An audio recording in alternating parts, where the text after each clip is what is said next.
Ei, gente, tudo bom? Você já ouviu falar da fase do patinho feio? É uma queixa muito comum aqui no consultório, quando a criança chega naquela fase dos 8 anos de idade, que tem uma dentição mista. Alguns pais ficam preocupados porque os dentes superiores começam a erupcionar e os dentes todos bagunçam a posição, ficam separados, ficam ocluindo na posição incorreta.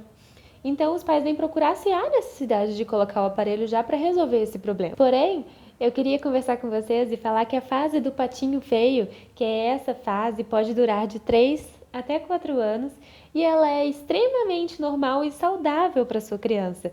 Você tem que entender que os dentes permanentes são muito maiores que os dentes decíduos, que os dentes de leite. E quando essa criança monta toda aquela dentição de leite completa, ela ainda cresce bastante com ela.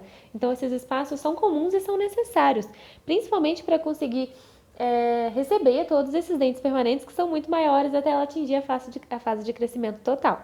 Então, resumindo, a criança nessa fase, onde os dentinhos, apesar de separados e bagunçados, não tem nenhum problema de crescimento, não é necessário fazer nenhum tipo de intervenção ortodôntica. Porém, existe apenas um caso, e isso aí só o ortodontista vai poder avaliar com calma, por isso que é necessário fazer uma radiografia panorâmica sempre quando a criança estiver nessa fase de 7 anos de idade, para poder avaliar se esses dentes estiverem muito inclinados e se essa inclinação vai atrapalhar a erupção do canino permanente. Então, nesses casos, é necessário fazer uma avaliação. Então, para você que é pai ou conhece alguma criança nessa fase, então não se preocupe, é comum essas crianças ficarem com esses dentes meio bagunçadinhos e cheios de espaço, porém é imprescindível que até os 7 anos você leve essa criança até um ortodontista. Na realidade, essa criança tem que ir desde que nasceu no dentista, um cirurgião dentista, um clínico geral, um odontopediatra, tá? Ela tem que estar sempre acompanhando a erupção desses dentes para ver se eles estão vindo na forma correta. Porém, é imprescindível que você leve a um ortodontista antes dos 7 anos de idade, nessa fase mais ou menos 7, 8 anos. Não passe disso, porque se tiver algum problema de crescimento, o ortodontista já vai conseguir intervir.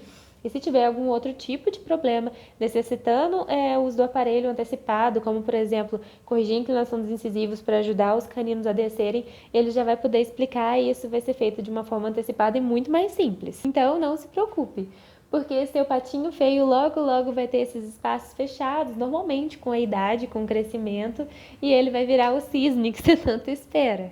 Porém, olha a importância de levar aí no profissional que eu estava conversando com vocês. É necessário avaliar se esse espaço também não é causado por nenhum hábito parafuncional, como por exemplo, chupar dedo, morder lábio, alguma alteração na deglutição e na respiração, algum mesiodens, que é um dente extranumerário que nasce bem no meio dos incisivos centrais superiores. Então tem que avaliar se não tem esse dente aí, porque senão a gente tem que tirar rápido para não atrapalhar a erupção dos outros. Mas basicamente, crianças nessa idade tendem a ter os dentes separados. Então, papai e mamãe não precisam ficar preocupados, tudo vai dar certo. Leva ele para ser avaliado por um profissional, mas não precisa ficar desesperado, que logo logo esses dentinhos vão se ajeitar e a sua criança vai passar dessa fase do patinho feio.